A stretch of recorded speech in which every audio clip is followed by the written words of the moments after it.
school board business meeting for Monday, April 23rd, 2018 to order. Sarah, would you please call the roll? Bowerman. Yes, ma'am. Hallett. Here. McKeon. Here. Haas. Yes. Tucker. Here. And Swanson. Good evening. We will move on to item number 2, and that is Pledge of Allegiance. Everyone, please stand up. I pledge allegiance to the flag of the United States of America and to the republic for which it stands, one nation, under God, indivisible, with liberty and justice for all. Thank you. Okay, we'll move on right away to item number 3, which is interview for school board vacancy. Judy Tomczyk is here. Judy, come on up, please. Hi. Good evening. As most folks here in the audience, as well as the community are aware, we had a vacancy and we had 8 applicants, and we brought the top 2 highest ranking applicants in for an interview. Unfortunately, one of them is withdrawn, but we're very happy to see Judy here tonight. So what we're going to do, Judy, is we are going to go through a series of questions lasting about 45 minutes. For all intents and purposes, this is an opportunity for your community as well as your potentially fellow board members to get to know you a little bit better. So answer as much as you would for us as well as for those that are watching at home. Okay. And we'll just go ahead and start right at the top. Just real quick. Yes. There is time at the end for you to be able to ask us questions. Yes. Okay, good. That sounds good. Thank you. Thank you. All right, Tony, kick it on. Judy, Hi. who are you? Hi. Who are you? What's your background as it relates to public education, and how have you contributed to Shakopee Public Schools? All right. I am a retired teacher for the last 3 years. I taught 46 years and all 44 of them here in Shakopee. For the first half of my career, I was an English teacher.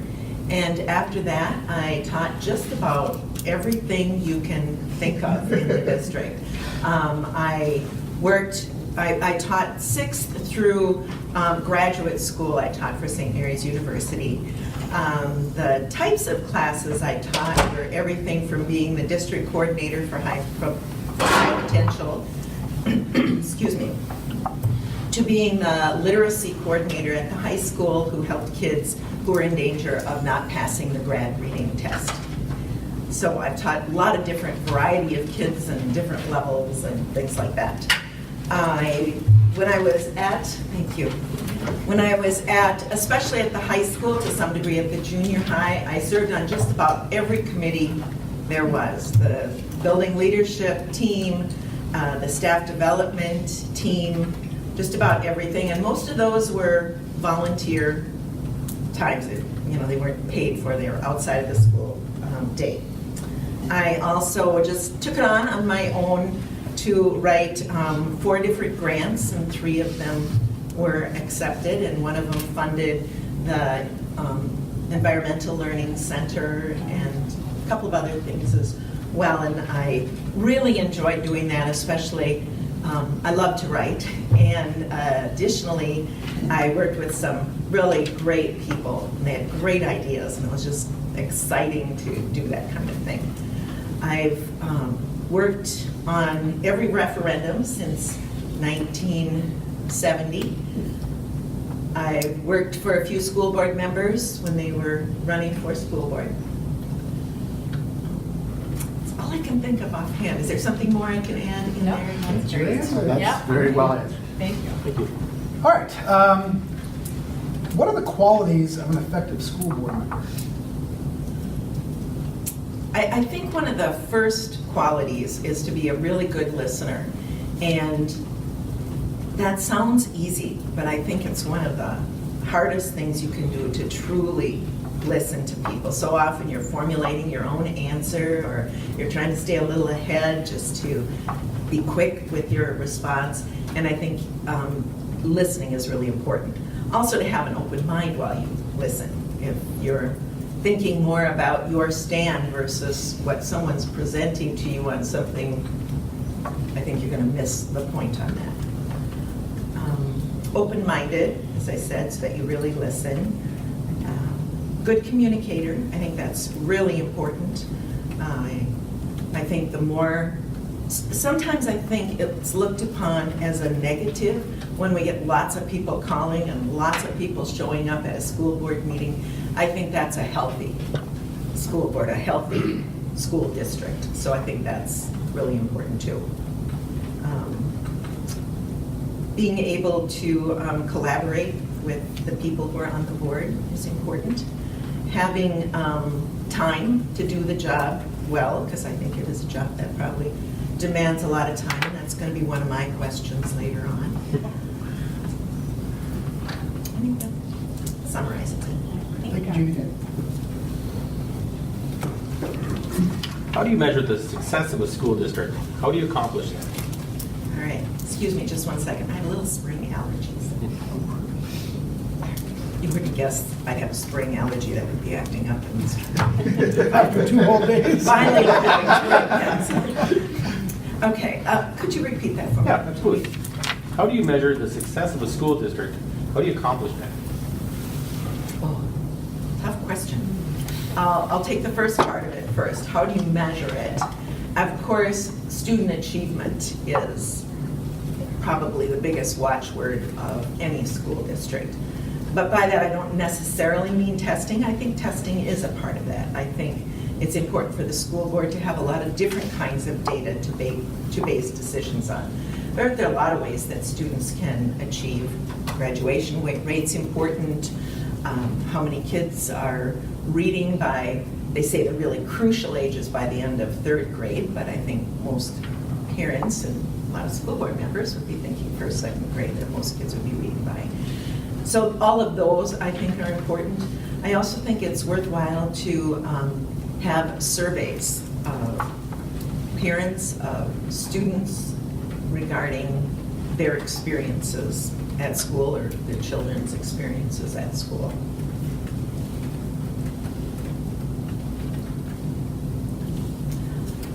I think that research doesn't bear this up, but I believe that when you can take a look at student-teacher ratio, and it's a positive one for student experiences, I personally think that does make a difference, although I know the research doesn't back that up. I'm going to think for just a little bit more.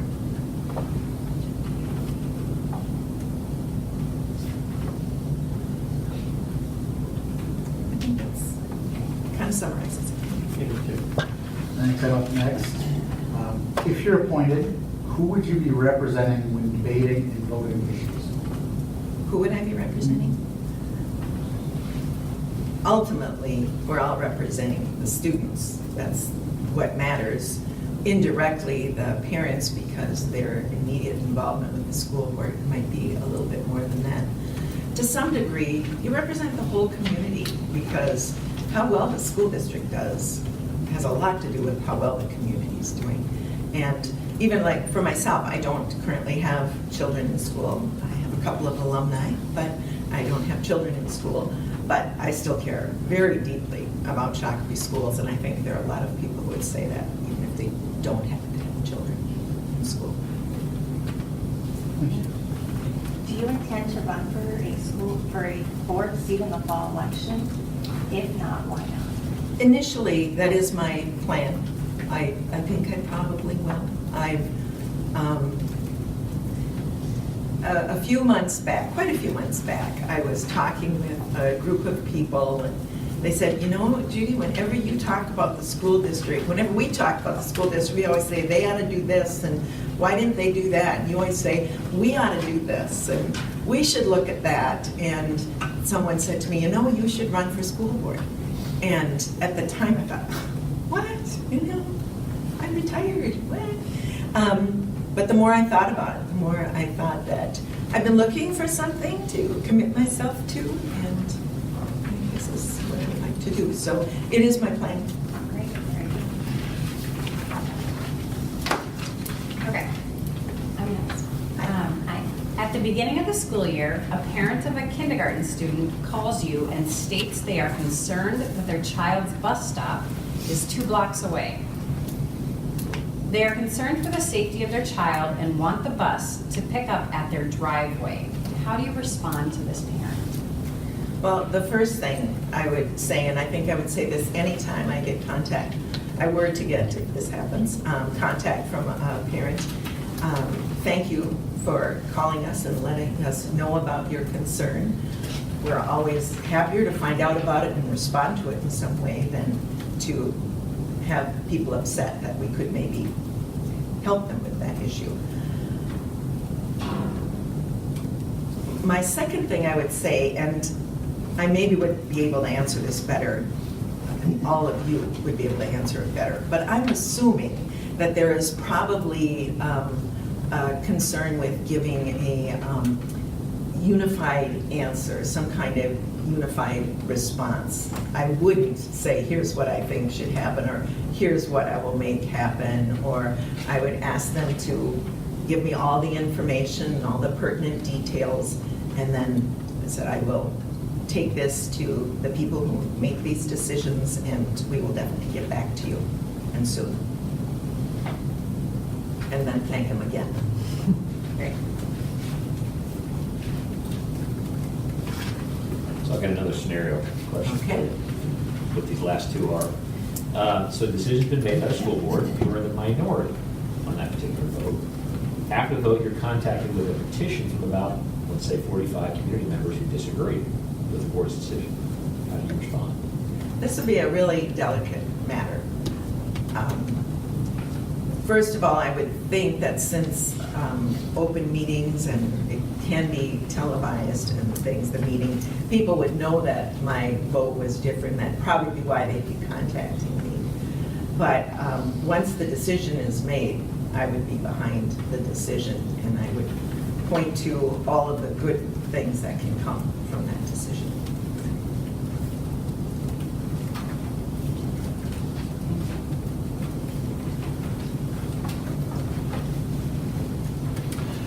Okay, believe it or not, this is the last official question. Oh, okay.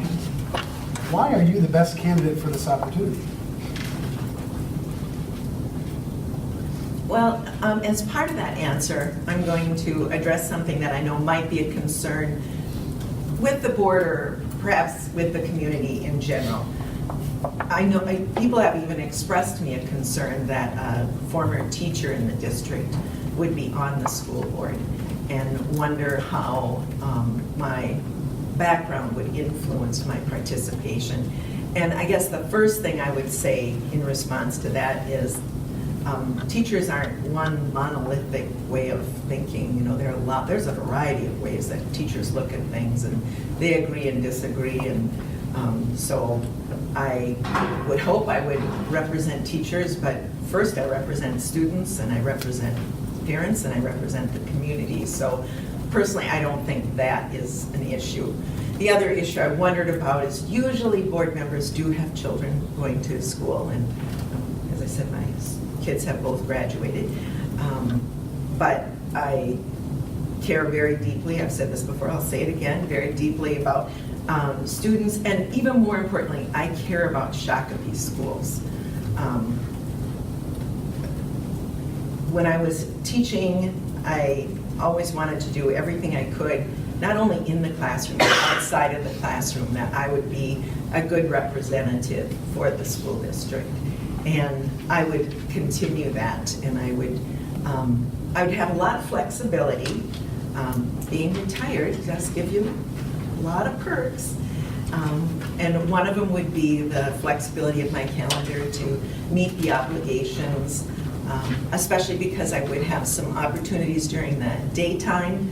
If this is something that works, I'd love to see that maybe there would be a board representative or at various school functions. And during the day, I know that's hard for people. It wouldn't be hard for me. I'm still really involved in what's going on now in education. I still get my monthly subscription to ASCD, American, curriculum development. What is the S for? Society? Association of Supervision and Curriculum. Okay, Supervision and Curriculum. I still read that magazine because I'm very interested in what's current in education. I used to be a national presenter on school topics. Brain research was a big one that I was interested in. And so I still have a lot of passion for the stuff of school. and especially for the most important stuff of school, and that's student achievement.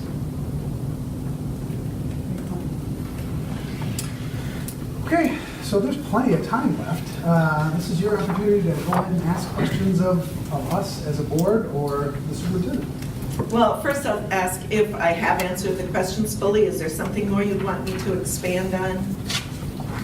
No, That's the joy of an interview. Your answers are your answers. Yeah, okay. I would say you answered them all precisely and concisely at the same time, very directly to the point. Okay. I know that the school board meets twice a month. I know that there are also other duties, and I'd like to have an idea about the other duties and the time commitment that entails.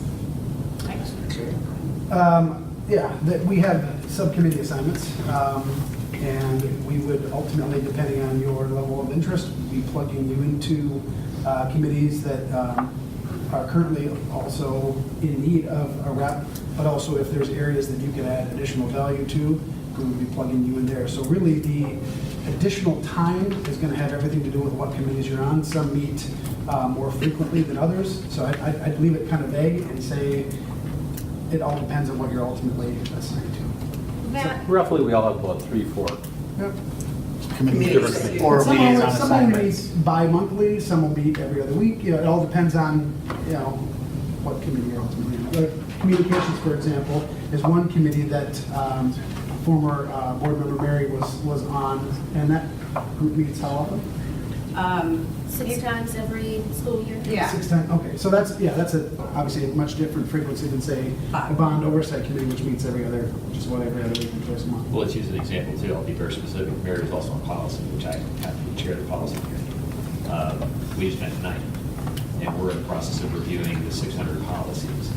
Not 600 number, the 600 group. Although, It's probably more than 600 at the end of the day. when you look at all, So you're gonna have a lot it was to the do. last tranche that we had not gotten through. So that's the kind of thing where the committee serves as kind of a triage almost, if you will, for the board. So that way the full 7 members of the board aren't going to plug through everything. And so we have all these various committees.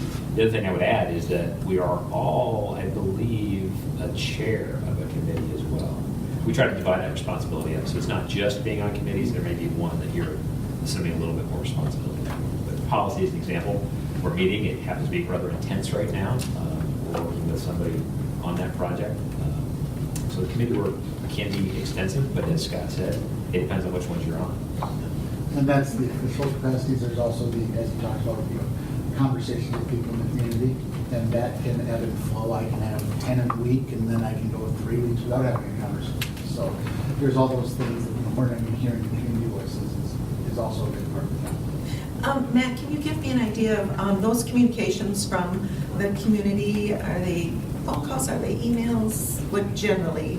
Phone calls, Yes. emails, Yes. in person, Facebook messages. Yeah, I mean. Have to at the grocery store moment. Okay, Yep. okay. Yeah, Calvin Heights seem to be common meeting locations for impromptu meetings. there are also things like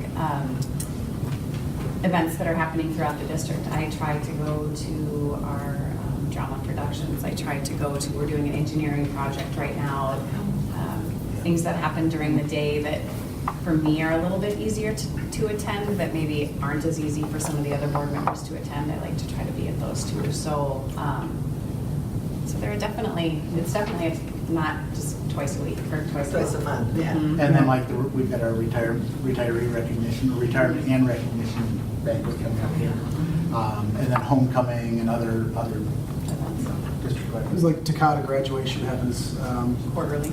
quarterly, and then we've got, we try to limit any special meetings. I mean, obviously, if there's business that has to be done that's time sensitive, we may have to call a special event, which we have been known to do them at 6:30 in the morning, if that's the only time we can get the critical mass and group together. We try to limit that as much as possible, be a little bit more responsible with our time, but if we can do what we gotta do. Judy, I'll throw in something entirely different than what you've heard so far. So there are things that are not specific to Shakopee Public Schools. So the annual School Board Association meeting, which is in January, we try to have a presence there. If you are chosen as the new board member, you will be expected to attend. I think it's actually by statute, you have to attend Phase 1 and Phase 2. Phase 3 is option, but there's training. Training. through the Minnesota State School Board Association. So there are some things that will tap into your time. Now that, once you've kind of checked the box, you're done. But there's ongoing training opportunities. They're always offering seminars and things. If you like that kind of thing, you can sign up. And I do. Yeah. Yeah. So, Continuing education is big for MSP. yeah, so beyond even the things you heard that are specific maybe to our district, there's things outside the district that tap into your time. And then one more event that is, Okay. the crown jewel for all of us every year is getting to hand diplomas to the students every year. Graduation is always the highlight. I guess, Gary, do you have any comment, I mean, informal consultation, one-on-one with the Yes. superintendent and staff? I don't know if you want to comment on how often that happens or kind of. Well, we communicate on a pretty regular basis. Every week, I provide an update for the board members, and so that everybody knows what's going on, what different things have been occurring in the school district, and what things we need to have on our radar, and items that we need to discuss. Furthermore, yeah, our committee system works very well and gives you a chance to chime in on different issues that we happen to be working on in that particular area. But we've got a really high level of communication back and forth between all of us, and pretty proud of that. Talking about the training, that's kind of a question I was going to ask too, or maybe more orientation. I imagine when a new group comes in, or one or two, or more than one, there's some kind of training, the first meeting in January. Can I expect something like that, or? Does NSBA also phase 1 and 2 in the summer? Sink or swim. That's kind of my question, I yes. would have to check the calendar what Yeah, when the MSBA next offers, one- but I know that they, in St. Peter, there are things that are off cycle that are not just in January. We'd have to look at the frequency of that. Does the board do anything, or it's? Well, the phase 1 and phase 2 that I refer to, we wouldn't need to because we've already been through. Right. And it's just a matter of when that's scheduled and when you can get to it in a convenient location as well, because they do it in different locations throughout the state. But I suspect they probably tend to do it in the first quarter of the year, just because that's typically how the elections work. So this is obviously out of cycle, but you'd have that opportunity to do it. And I went to St. Peter when I was at Oh. my first time on the board was out of cycle, and I went to St. Peter's. It wasn't that far for training, so you'll have the opportunity to do it. Yes. We also have a couple of retreat dates Yes. scheduled for the board and myself, and I guess I would call that a training for all of us, where we may be working on strategic planning or other issues. I know something else I did, and I think you maybe did this too, Scott, when you were appointed, but I met individually with a lot of people to kind of get up to speed a little bit. So I met with all the individual board members, I met with the different cabinet members, obviously the superintendent, but that's something you would determine what you'd want to do, but I would certainly offer that and say, hey, let's go have a cup of coffee or meet for lunch or whatever. You could, on a more informal, just discussion basis, just kind of pick everybody. You can read Robert's rules. Actually, that's part of the training. Yeah. That's it. Robert's rules and open meeting law are Yeah. pretty big foundation. Yes. I was head of student governing board for a long time, the advisor. I used to know Roberts. I may have forgotten it. But yes, that is something. I hadn't thought about that, but it's worth reviewing. Technology, I'm wondering if I'm going to be behind on technology. I have a Twitter account. You're ahead of me. Oh, okay. I haven't used it in a long, long time. I don't even know if I could get anything going on it. Obviously I can text and email and things like that, but is there a lot of other technology I've gotten behind? No. We use iPads for. We use iPads. Oh, But that can be I'm good. pro. Yeah. Because otherwise, we can have, I think, do you still get a paper packet or some? I do only because I like to write lots of stuff down, but then I throw it away. But there is a really nifty app that we've been using for many years called Boardbook, which is a online app that organizes all of our material ahead of time, so we can distribute the board, back it out, well in advance of the weekend, give everybody a chance to digest, ask questions, different cabinet members as necessary. So that's very, very, very helpful. So every document will already be loaded up for you. But again, you can you can use paper documents if you prefer. So I'll chime in here, Judy, because maybe I'm the closest to the Neanderthal in the group. I'm not on any social media. I just have no interest in it, none, zero, which may or may not be a good thing. I'm not going to advocate for that, but it's just something I don't do. Sarah knows. She's grinning over there right now. I get her in front of every meeting, and I say, while I can see the stuff on board book, I like to prep. I like to write my questions down ahead of time. I don't want to have to try to remember what it was. So I asked her, I said, can you provide me with copies of these items, not everything. So you've got a lot of flexibility. If you like doing this, I mean, we all have it, we can follow along. Or if you want paper copies, you can do that, but it's whatever works for you. It's complete flexibility. Good, that sounds good. I think that's almost everything. The only other thing I was going to say is I'm going to go back to the question about how do you measure the school district's success, because that went through me for a loop more than anything. I didn't talk at all about something that would be really important for a school board, and it has to do with fiscal responsibility and paying attention to where the money goes and is it spent where it's going to do the absolute best for the most amount of students. Another thing that I know is really important in Minnesota and in Shakopee is keeping track of the gap, the students of color and various minorities, and are they able to achieve as they should, to keep track of that, because I've always been really proud as a teacher in Shakopee and in Minnesota. Minnesota leads the nation in just about all the good categories, except that one, the gap, and I take that very much to heart. I think it's good for students, and what the heck, it's good for all of society. So I should have mentioned that probably the first thing going. A special ed would be another area that we want to do some measuring. See, I said we again. You would want to do. We are on board with you. Yes. Special ed to keep track of, not. You can overspend in that area if you were going to not be thoughtful about who's receiving what kind of services. Having said that, I've always said that I think special ed doesn't cost, it pays. It pays in the long run to have students who need that extra boost receive it on a gracious and kind and supportive way. I probably should have mentioned those things. See if there's anything else.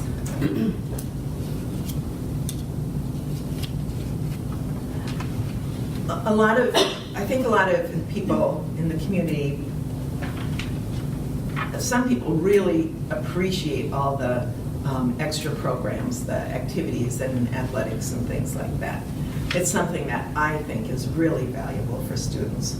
Not so much necessarily if they won the state tournament, although that's always fun for a school district when that happens. But I think what kids take out of that experience is so important. I know it was for my own children. Athletics usually gets a fair amount of support. Activities is really important too. So I think looking at those kinds of programs is really important. Another area we want to take a look at is how the new configuration of things in Shakopee is working. I'm very excited for what it means for the high school in particular. When that 2 referendums ago, when it went down and we weren't going to have 2 separate high schools, I was very concerned for our students because lots of data that says that kids do better in smaller schools. But I think what's happened since then, in the ways that the board has planned for the high school to be small schools within a school where kids are recognized and they're appreciated for their differences and have lots of opportunities, I think that is a very good thing. Now I think I've answered it. Very good. All right. Anything else? Any other questions for us? I don't think so. In that case, we will conclude the interview. Thank you, Judy. All right, thank you. And we will take a 5-minute recess. All right.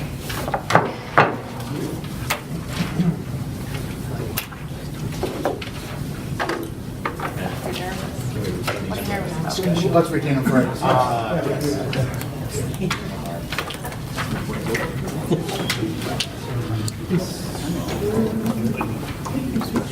Yeah, that's right. Thank you for looking out. You too?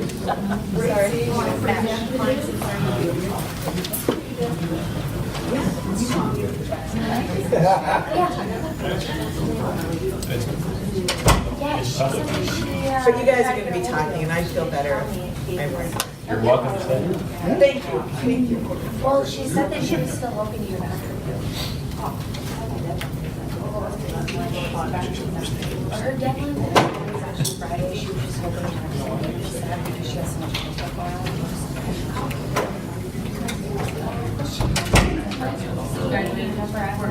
Okay, yeah, let me know she later on. So I'm not very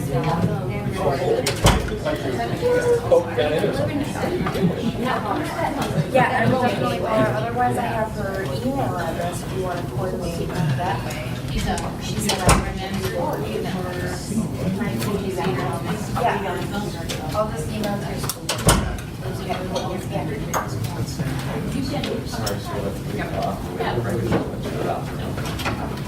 Hey Sean, I have a quick question. So I wrote up a little thing about the Jamie sweet as that. And Kristen Kohler was mentioned. I just said parent volunteers are better. Yes. Okay. I felt like there might be something more official. There is. But I wasn't sure. What it would be? What did you say you need? What did you say? Well, I just called you a school board member, but I said that you guys help with organize the donations. Right. So I would call her. And then I was She and I essentially did it. yeah.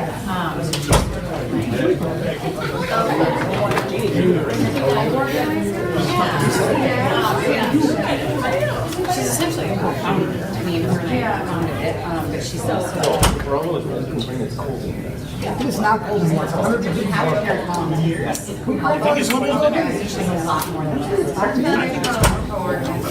Yeah. Okay, I'll refer you guys. What? Sounds good. I would share that. Probably more than you never know. Back for a round. Okay. I'm not planning on I didn't see Thank you. I'll check them out.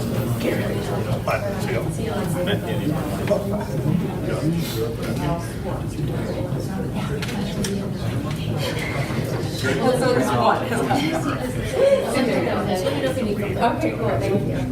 Bye. But Okay, you guys ready? Yep. All right, let's resume.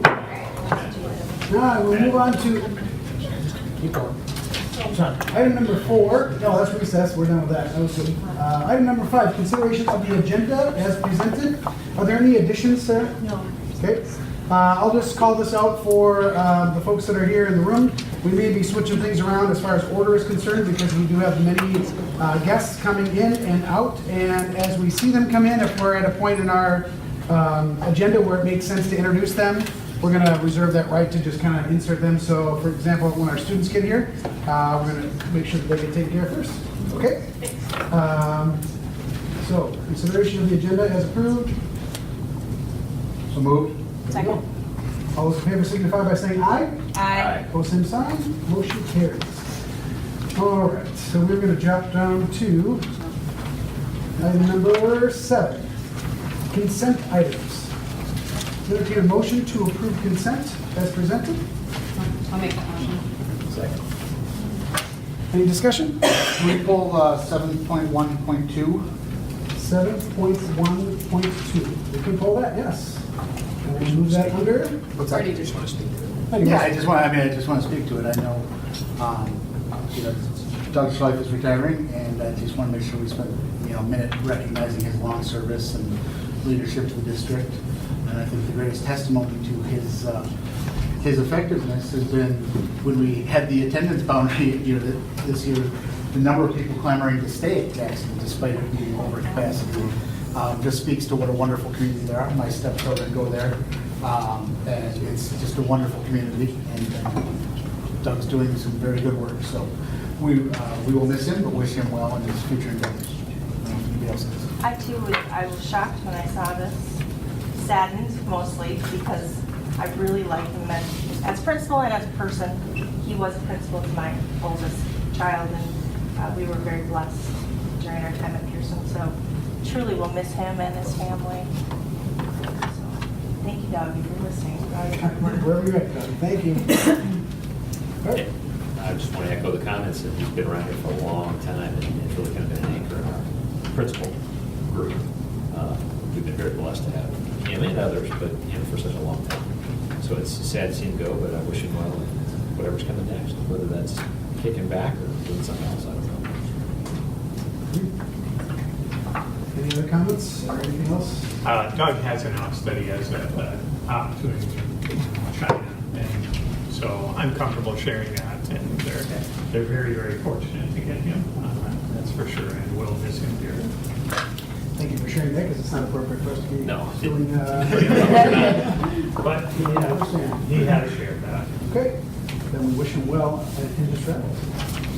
All right, there's been a motion to approve consent as presented. I second. Yeah. You moved, second? No, wait, No. I She moved. did. You moved, you He seconded. And you pulled, but we're good now. So Okay, any other discussion? we don't need to pull. We don't need- no, Any other discussion? All right.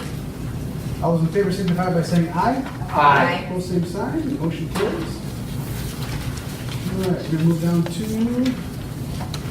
there's no old business discussion items, so we'll move on to item 9, and we do not have Jamie here just yet. So let's go to 9.2, 9.3, and 9.4. Chris Zeman from ICS is going to come up and talk about some change orders that we need to approve. As well as a low voltage bid, so go ahead and Morning, look at Chris. this. See what we do for you? Morning. See, how nice is that? I don't know which order I'm on here. Do we want to just do the bid first? You've got all three, 17, 18, and the bid, so whatever you. Why don't we do the bid first, and then we can do the change orders. So before you have a recommendation letter in your packet, I believe, for the phase 2 portion of the low voltage project for the high school, which is basically all the data wiring. This was something we had pulled out of the original project, and we're just bidding it as we've needed it. So this is the last and final phase of that, which is really just for the performing arts area, so the area up in the northeast corner of the building there. So that work will be happening this summer in preparation for the next school year, along with some of the remodel areas in the inside of the building that we haven't quite started yet and can't until the kids are out of school. So with that, we're recommending the base bid of $304,000 along with alternate number 1, which is basically consolidating and re-terminating some existing cables to clean up the building so that it's all kind of like new after the remodeling, for an additional $3,300 for a total bid award of $307,300. And I guess with that, if there's any questions, if not, I'd have you move for a motion to approve the bids. So the only thing I would ask for a confirmation of or validation of benefit of the public. I think we're all aware of this. This is all within the existing budget. This is all within the existing project. This is not above and beyond. This is not a change order in the sense of you didn't anticipate this. This is just the way it flows in the process. Correct. This was not budgeted for in the construction portion of the budget, but was budgeted for in the FF&E portion, or furniture, fixtures, and equipment portion of the budget. We have a technology section in there, and this is one of the items listed. And we are well within that budget as of right now. Thank you. Other I'll make a questions? motion to accept the bid as proposed. Second. Moved by Reg, second by Matt. Any other discussion? All those in favor signify by saying aye. Aye. Pose same sign. And motion carries. Thank you. And then there's 2 change orders in front of you. First change order is change order number 17 for a total add of $159,414.46. Wait, We've got a we different got a different number. Do you have 18 in front of 17? No. Could be a typo. We have 18 for $1.64 and Yep. change. Oh, No, we have 17 for $1.64 and change. Should be 159. 159. 414. change order I have does say 164,044. Sorry. My guess, then I apologize, we must have removed something because we are not in agreement with the contractor. That's the right direction.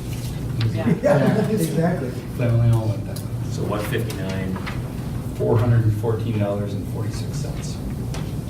Okay. I don't suppose there's any way we could find out exactly what it is that's different. Unfortunately, not at this moment. I can report to Bach, figure out what the discrepancy was, so you can report to your fellow board members. yeah, so that's, you want to just, for the benefit of, since Yeah. the amount's large, hit a couple of the highlights. Yeah, so I guess item number 1 is the biggest item on here. That had to do with the fiber optic line that leaves the existing high school going to the east across the parking lot. This was a line that we modified in the early phase site package that we had done 2 summers ago now, I believe. This, as we got closer to the building, while the line was somewhat located, it was actually deeper than anticipated and affected the footings. So there was a lot of hand digging. A lot of this cost is labor, hand digging around voltage essentially, and then having to drop some footings even further than anticipated to get underneath that, so we didn't compromise the structure of the building. Let's see here, sink in the Fab Lab, that's, his curriculum has been developing for the academies. It was determined the sink was needed in that area. Unfortunately, it's not in an ideal location, so that's the reason for the larger than expected number there.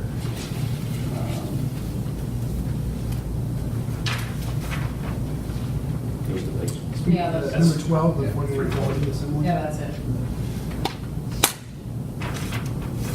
Okay. 49, that one, that's more or less a transfer of funds within the existing budget. This is up on the 3rd floor of South Tower, new portion. We were originally going to create the walls in that area with furniture or demountable partitions. And after evaluation of that with staff, it was determined it's better off building those actually out of metal studs and drywall. So it basically transferred 50,000 out of the furniture budget into the construction. So, And it looks like there's this built-up roof pricing for 21. yeah, that's a value add. We've been under construction. While we could not afford a built-up roof on the entire building, which is the district standard currently, we've been looking for spot locations where it makes sense and fits within budget. So this was one of those areas. It helps stagger the life of the roofs, so we're not re-roofing all at one time. And it has a 30-year warranty on it, so it's quite a ways out there before you have to worry about re-roofing. and again, Chris, just for the benefit, we live this stuff, especially those of us on bot. While some of these changes are in a net positive, meaning they're an increase in spending. Yep. That's why we built in contingency funding. We're still sitting on several $100,000 in our contingency fund. So this is all to be expected kinds of changes. Correct. As you do a project of this size, especially. We still have change order 18 to go through to, but with 18 and 17 as approved or to be approved, we're sitting at 1.8% of construction for contingency, which is well below industry standard for the type of project this is. At minimum, I'd say we're looking at 5% for an addition, massive remodel that we're undertaking on this project. So we are doing well under that. And we appreciate it. Thank you. All right, let's approve these separately. Sure. Entertain a motion to approve change order number 17 as presented. I'll second. Whoop. And Tony and Angela. Any other discussion? All those in favor signify by saying aye. Aye. Opposed, same sign. Motion carries. Let's move on to 18. Change order 18 is for a total add of $624,716.92. Three items on this kind of comprise the bigger amounts. That being item number 6 for removing the carpet in the athletic wing and changing that to a more appropriate flooring there for $44,916.75. Item 10, which is replacing the corridor lighting in the existing high school for $273,744.70. And item 11, which is replacing the carpet in the existing corridors for $268,967.85. Those three items actually are not being funded with the bond money. They're being taken out of the LTFM funding because they're a one-for-one replacement and eligible for those funds. Something we worked with Kane on as the carpet in that area is definitely showing signs of wear, and the lighting, it's an opportunity to upgrade to LED where we've done LED in the corridors as well, which is actually eligible for rebate dollars as well. So it made sense to kind of take those on right now while we have a contractor on site. Also, the reason why we're doing it through the change order, because we have the contractors on site and they can just do that work rather than have to go out and bid that work.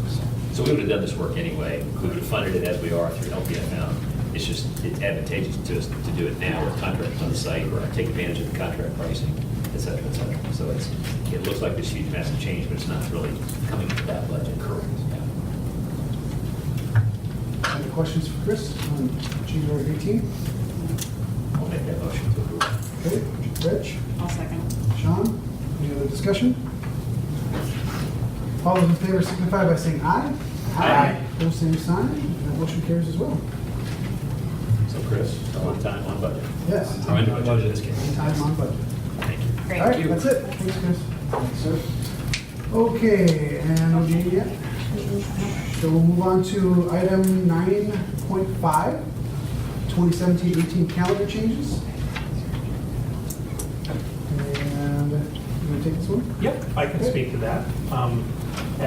We have vetted and looked at our calendar changes for 2017-18 and also for 18-19. And the one item of note for 2017-18 is our need to finish up a little bit early so that we can get all of our moving done that we need to have done with all of our school changes at the secondary level.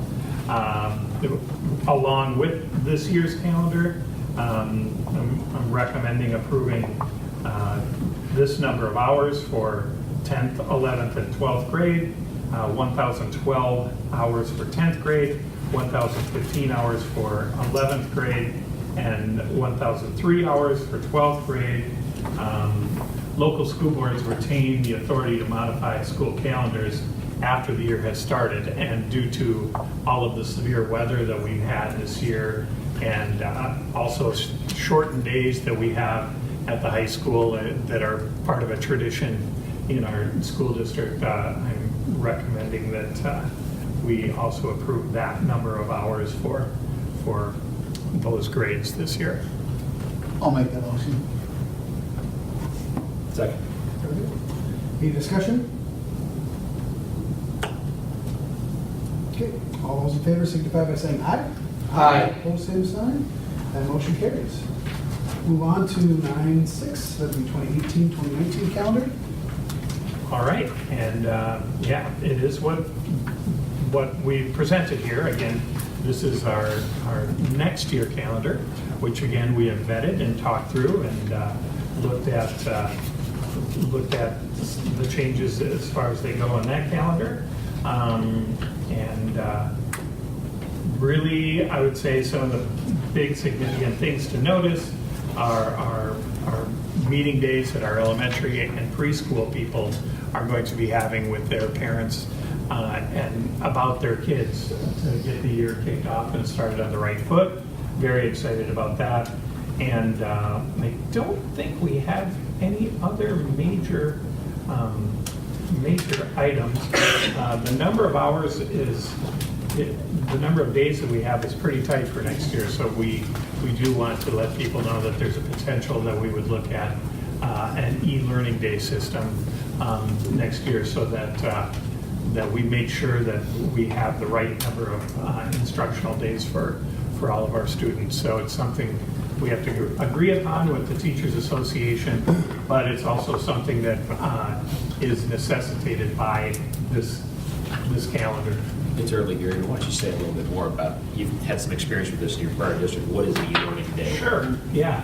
An e-learning day is exactly what it sounds like, but it's in lieu of a snow day, students would be participating in school from home and interacting with their teachers from home, and teachers would be responsible to educate their students just like any other day, but they'd be doing it in an online version. And we don't really have much of a choice next year, because if we want to maintain some of the, the history that we have in the district, like seniors taking the last couple days off or half days here or there, if we want to maintain those things, the sacrifices that we have to have the e-learning days in case we get bad weather.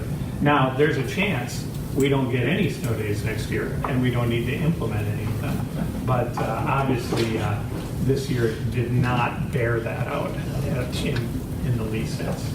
Can you talk about the e-learning days and what is involved in getting that actually approved or designed? What does that look like for us and teachers? Yeah, How do we engage? would need to assemble a committee this summer that is made up obviously of, majority would be teachers, so we can talk about how might this look, and then administrators to talk through. And this is kind of funny because I'm seeing some cringing students over here, but trust me, it's not that bad.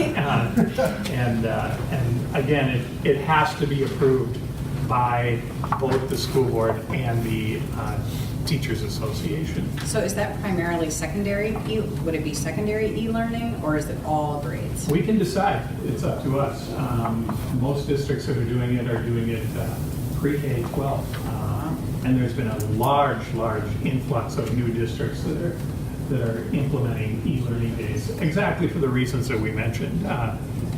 You can only have so many snow days, and so it's something a lot of school districts are not just looking into, but have already implemented. And this last year was the first official year of implementation via a new law with MDE. And the max is 5 e-learning days for any district if they do have e-learning days. Did you have them at DM? In Zumbrota, Mazeppa, And we you call actually them- testified, and Was it wild? they were called weather-impacted learning days. So we can come up with whatever clever name we come up with. Brandon or something. Dude, I thank you for that. I would like to hear more. You touched on it at a high level about the assess and connect days. I don't know if you were, if you want to call Dale up or whatever, but this came up in teacher negotiations. Mhm. And I think Tony, Sean, and I were all very excited about it. Yep. It's, pre-K, kindergarten, and elementary schools getting Yeah, another I'm happy to teacher. speak to the check-in Yeah. connect days. I've been involved in other districts that have similar days. They don't call them check-in connect days, but it's all about a family member being able to come in and talk about their child, and also that teacher to be able to do some quick assessments with that student, so that rather than the current model, which might look like a first grade teacher doing, picking away 1 or 2 assessments a day, individual, and being done by the end of September. This way, a teacher can get all of those assessments done before school starts.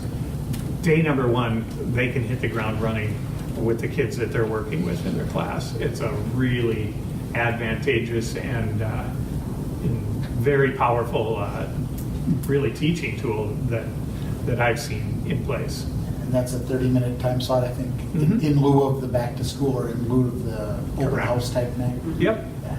Yeah, we were all just excited about it, so glad to hear more about it. Yeah, our teachers are I too. had 2 questions surrounding that. So that removes open houses?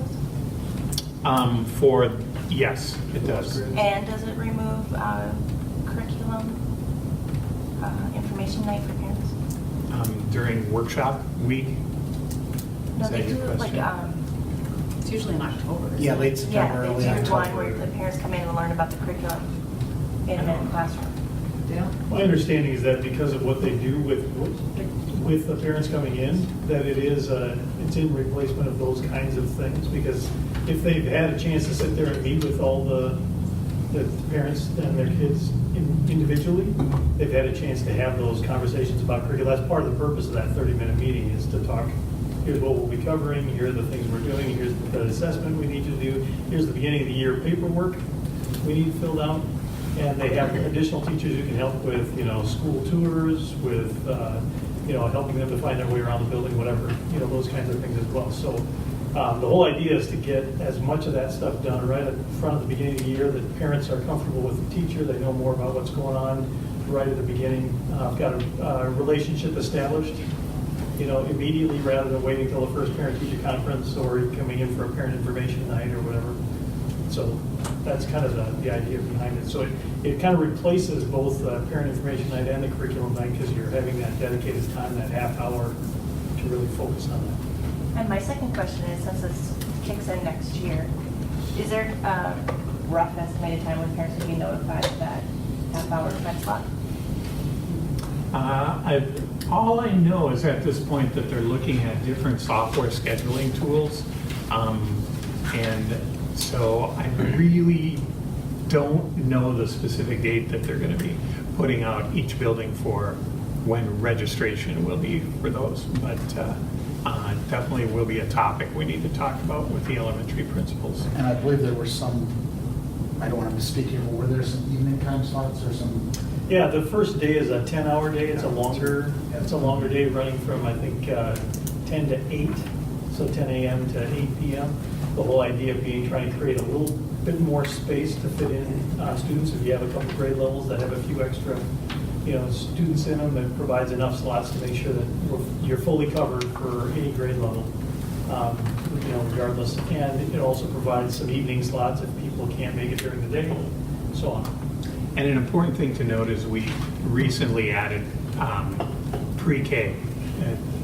We saw no reason why not to align them with elementary. So, one quick maybe clarification on that too. Theirs will probably be a little bit shorter in length, because they don't need to do the same kind of assessment that you need at the K-5 level, and so theirs will be much more of the connect part, which is really, really important with those little kids, and less on the assessment part. So depending on the numbers of kids involved, there may be some of those programs that use slightly the EK, pre-K, I should say, that would use probably shorter slots than half an hour.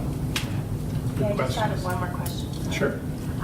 What happens if a family is not able to attend during the days that are scheduled? I'm Is sure there a that backup any plan? teacher would reschedule individually and accommodate. And in the worst case scenario where it just couldn't be worked out, they would just revert to the old system, which is they would have to, test them, have the rest of the class doing something else, and, hey, I'll do this kid on the side when we can in terms of the assessment part. The sad part of that is you miss out on the connect, piece, but the goal is really, and the track record, as you look at comparison districts, the vast majority of parents participate. You're maybe down to 3 or 4 students per class period, maybe, or per grade, that don't participate, and as a result, you have so much more information to begin your year. You can group the kids properly in math and reading right from the get-go, rather than that happening 5 or 6 weeks in. So I'm really looking forward to it. I was just wanting some logistical questions, because I know they're going to come early here, so. Yeah. And there will be first-year logistics that we need to figure out.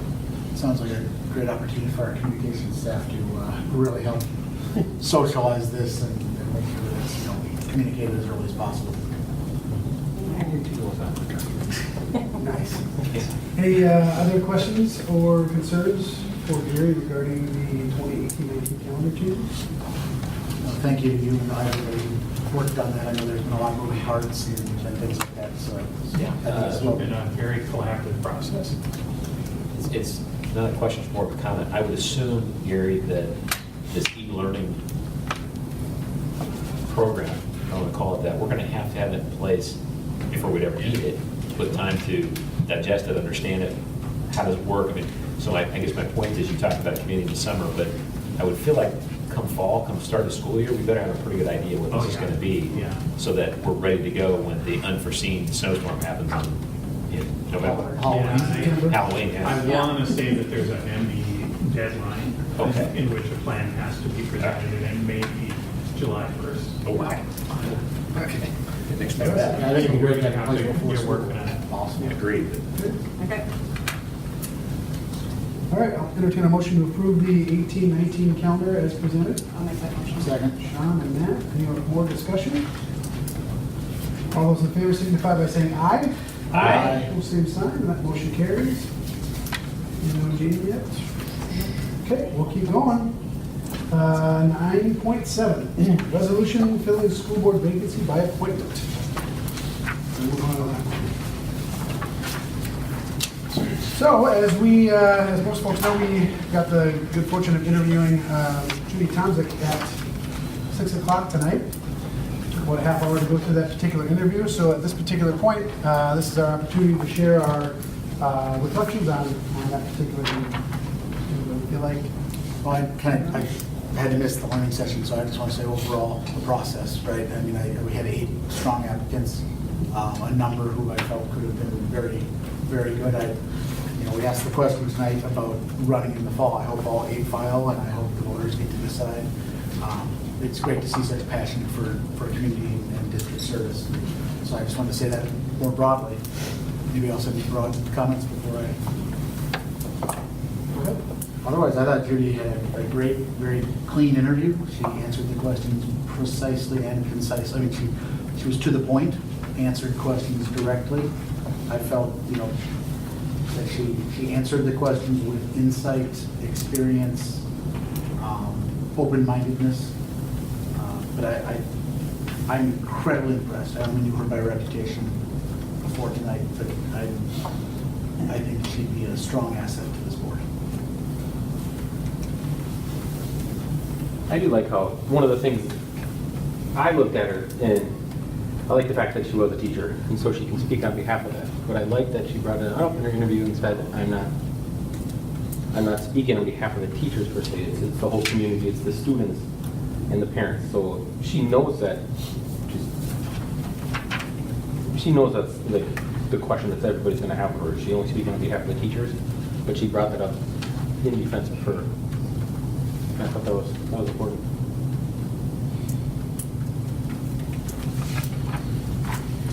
What I liked particularly about Judy's comments was that every single answer, there were multiple answers. It wasn't just one thing. Oh, this is the way you measure school district. This is the qualities of this is the quality of a school board member, or this is who I represent. And it showed to me a good understanding, frankly, of what the position is, what it entails. And when you mesh that with her experience and her experience in Shakopee, talking about knowing the district, I mean, that's phenomenal. And I can speak to that as having had her as I guess she was the HP instructor or responsible program director when my daughter was in it, so I know Judy from that. I'm thrilled. I think Judy's fantastic. I think that's why she scored as well as she did collectively on our reviews. It's too bad Julie made the decision she did, because she would have been an excellent candidate as well, as were some of the others. So I think we had a great candidate pool, but Judy rose to the top, and she's going to do really, really well, in my opinion. I really appreciate the fact that Judy asked us questions. As a person who does interviews often, when you get to the point, do you have any questions for us? Oftentimes you don't have any questions, and you're like, I don't get that. So she asked good questions about time commitment. I like that she asked about training. So I too think Judy will do a great job, and we did have great candidates, and so.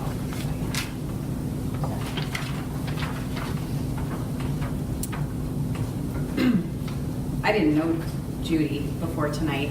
I didn't know anything about her, other than since her name has sort of surfaced, hearing some positive feedback in the community. However, I'm going to make a little confession here, and I shouldn't, but I am going to, in that when I learned who the 2 finalists were, I had an inherent bias toward Judy. And the reason I did that, the reason it came naturally to me is, if you know me, and most of you sitting in this room know me, you've probably heard me say over the last 4 years, I've said it more than one time, that I think it's a little bit ridiculous that school boards across the country are made up of members who, for the most part, are not educators.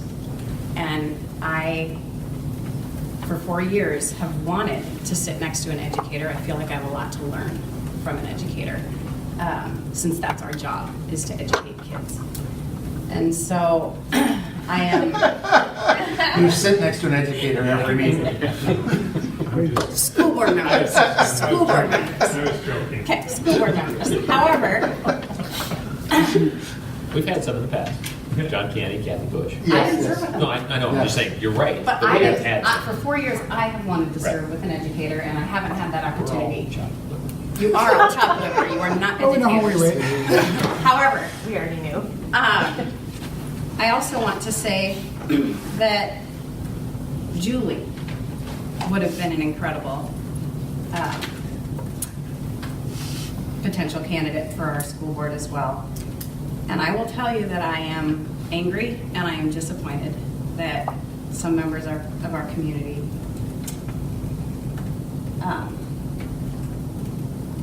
judged her without knowing her and caused her to pull her name, because I believe it shows her character in that she understood and was selfless in deciding that her desire to serve needed to take a back seat to what she believed was in the best interest of this district. And I want everybody to know that I think Julie is an incredibly intelligent, kind, committed person who has served our district well for many, many years and will continue to serve our district. And I want her to know, and I want everybody to know, that if she also decides to run in the fall, and I will also tell you, if the other 6 candidates decide to run in the fall, they threw their name in the hat at a time when we needed them. And I am incredibly grateful to every single one of them for having the courage to join us right now. And I will do everything in my power to help all of them in the fall if they decide that this is something that they would like to continue with. I'm excited to serve with Judy. I would echo what you said. So I'll throw out there that without a doubt, Julie is, you could argue she's probably overqualified for this. I think you could add us all up together. Judy is overqualified. Super happy for that.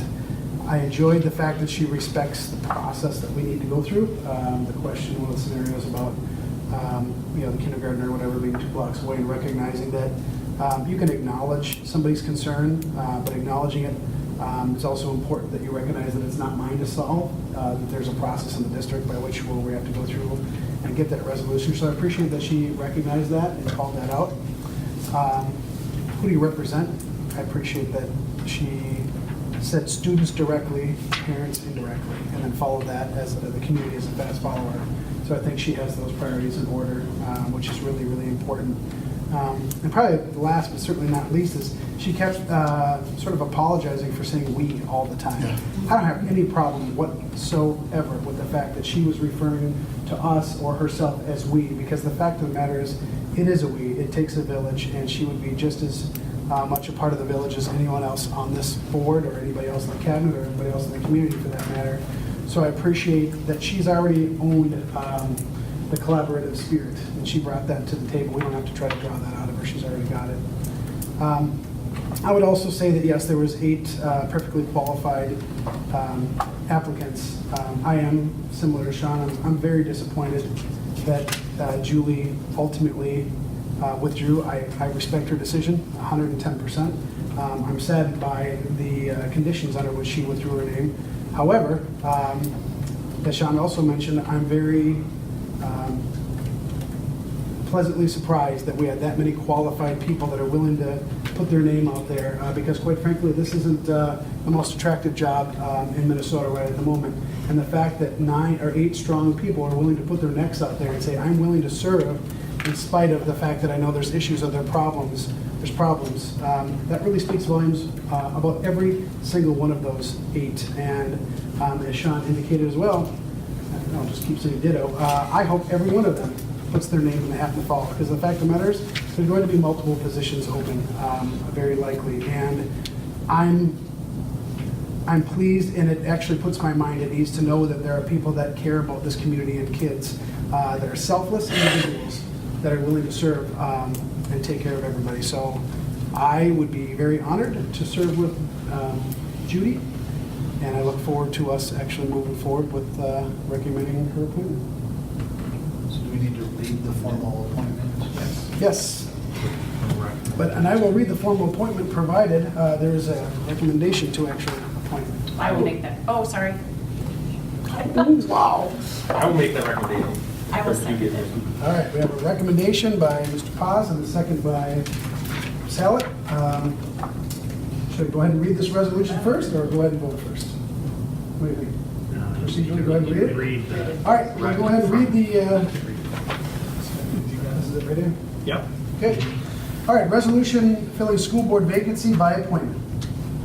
Whereas a vacancy exists in the office of the school board member with a term expiring the first Monday in January 2019, specifically January 7th, 2019, and whereas the vacancy occurred more than 90 days prior to the first Tuesday after the first Monday in November in the year the vacancy occurred and prior to the 4th year of the vacant term, now therefore let it be resolved by the School Board of Independent School District number 720, State of Minnesota, as follows.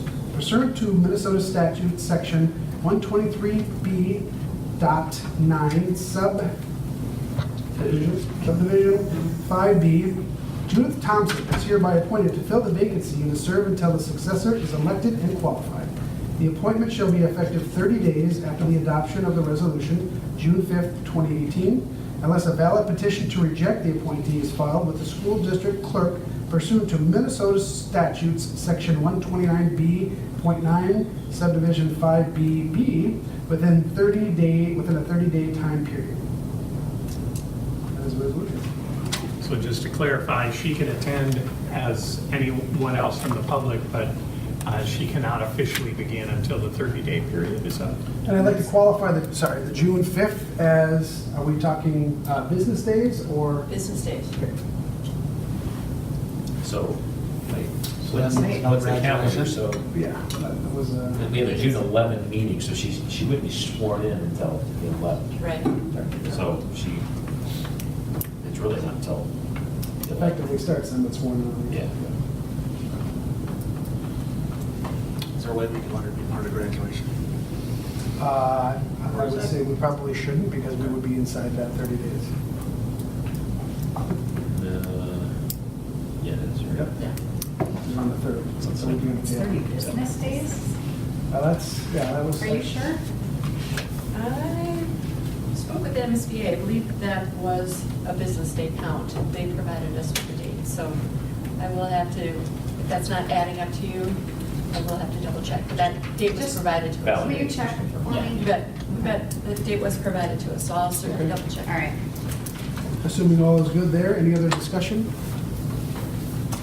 All right, all those in favor signify by saying aye. Aye. Opposed, same sign. Motion carries. We didn't need a roll call on that one, did we? Okay. All right, sorry, I'm gonna fire this thing back up. And Jamie, we have a Jamie.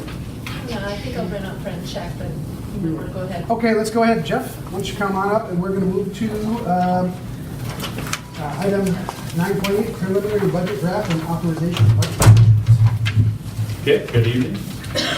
Hey.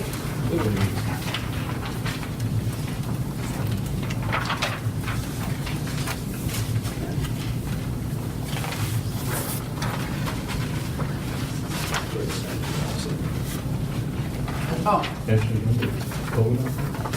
Sorry. A code? It worked before. Turn it on. Sorry. Yeah. No, you should be able to.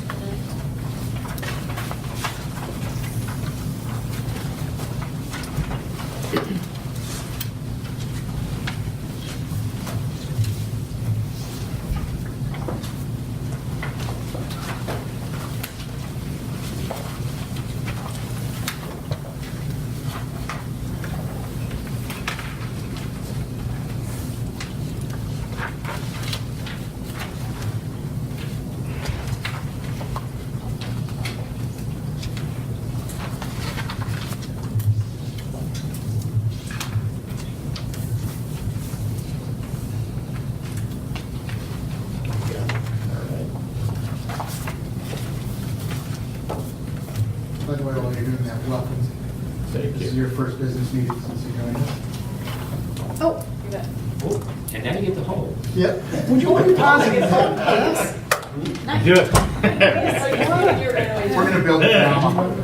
Yeah, right away. All right. Talking while I'm trying to get this up. Yes. Okay. First of our special guests, so thank you, Jeff, for being willing to pause. We have a special guest here today. Jamie Riddle, would you come on up? Please, my friend. Go ahead. Wonderful. Yeah. Well, we are welcoming Jamie Riddle from Shutterfly, our most recent Academy champion. Very, very happy to have you here tonight, Jamie. Jeff's here, Ed is here, and Scott's here. So Shutterfly is our Academy champion for the Academy of Engineering and Manufacturing, and we would like to present you with this plaque, sir. That makes it official. All right, thank you. All right. Appreciate that. Yeah, thank you very much. Thank you. Absolutely, we're excited to have you. Give Ashley take a couple pictures of us here before we let you go anywhere. To shift this way away from the TV. Sorry.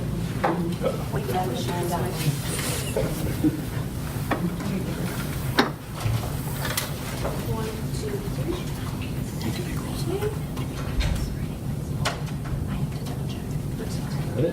All right. Well, we do want to add how excited we are to have Shutterfly along with us. They've been with us from the get-go, and we're really excited about the many opportunities that we've discussed with them already, and looking forward to the future. And so, again, thank you very much, sir. We're glad to be a part of it. We may need you to ink a little something up All here. right. I'll let Sarah decide what that looks like. All right.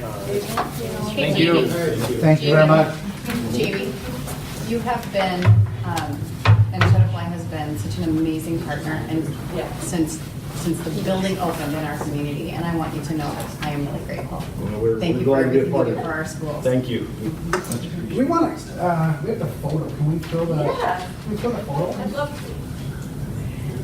Just give me 1 second here. Poor Jeff, he had his Oh, all Jeff? set. Sorry. Hopefully I can. Sorry, Jeff. Other Jeff. Other Jeff. Smart Jeff. I want to just take a look at the Academy entrance. Oh, yeah. Sir, do I need to shut? Yeah. Yeah.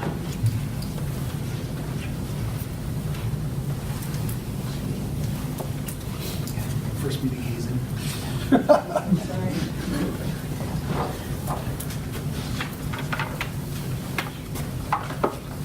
Sorry for throwing that on you. It's okay, I should have.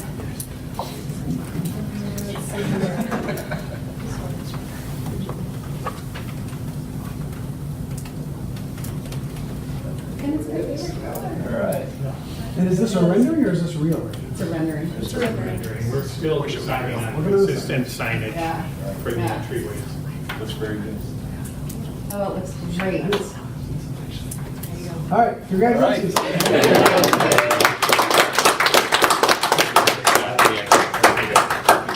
Yes, we do have. Probably should have done one of these. Okay, so that's us moving up to 9.1, and the action we need to take is to officially approve Shutterfly as the Academy of Engineering and Manufacturing Academy champion, as presented. I'll make that motion. Second. Uh-oh. Tony. Angela and Tony, any discussion? Can I third it? Sure. Thank you. Really giving with the sign. Exactly. All those in favor signify by saying aye. Aye. Opposed, same sign. That motion carries. Nice. Okay, Jeff, come on back. Thank you. Yeah, we're going. Now, we'll get Do our best. We're not. Okay. Back over. So I gotta go. Nothing personal. Sorry, right? Every time you sit in front of us, this is how it's going to be. Stop. Okay, here. Just sit there.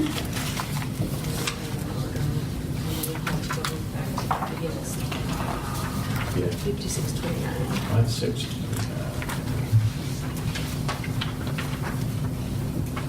Must be like that.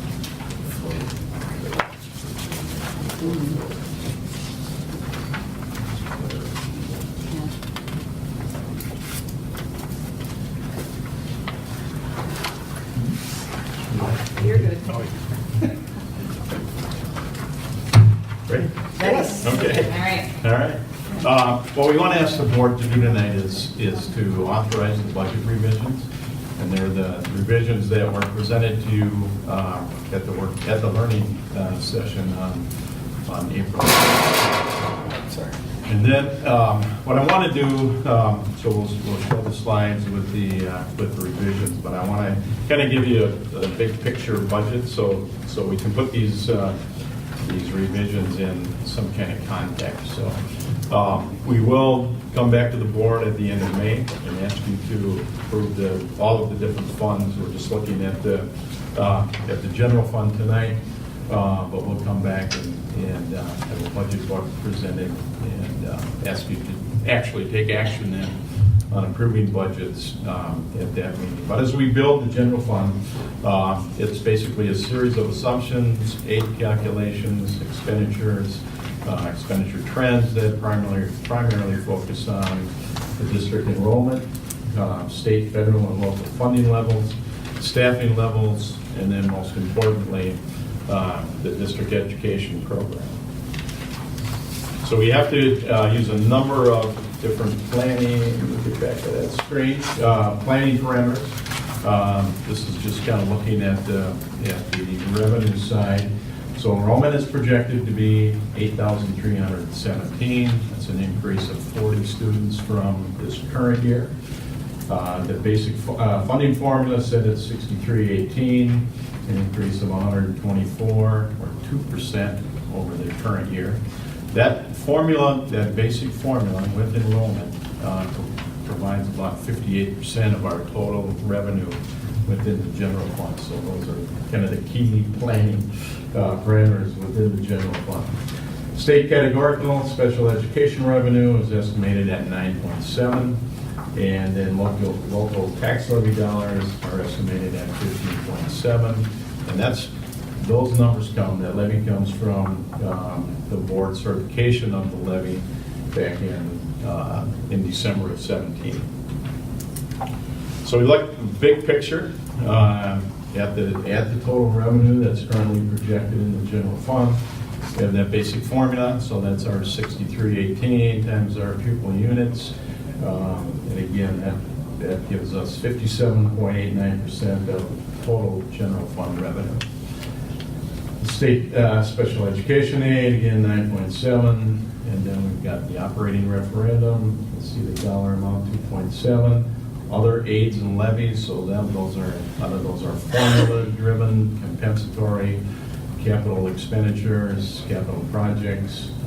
So those other aids and levies, including the total certified levy that the board approved, 26.1. Miscellaneous revenues, giving us total revenue of 99.2. So that, I should just comment on that increase on the miscellaneous. And the miscellaneous is fees, gifts, rent, a number of different areas. But the increase there reflects what we've got built in for 18-19 is the sale of land. So that's about a little over $1 million that's projected into the revenue. So I should add here that when we look at those revisions, we had some revenue items, we've got a lot of expenditure reductions. Those numbers are built into these numbers that you're looking at. On the expenditures side,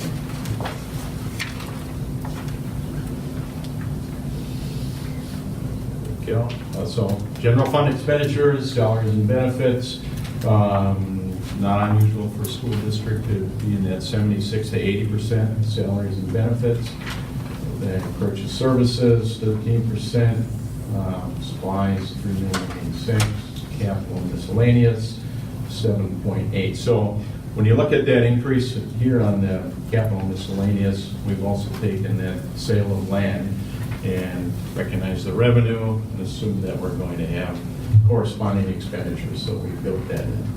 Total expenditures, 98.8. So what we're projecting is about a $360,000 surplus. So this was taken to the CFAC group last week, and we did talk about building back that fund balance at what pace, and I think they were all really comfortable with this increase or this planned surplus that we have for the current year, knowing we probably got a ways to go yet to build fund balance back.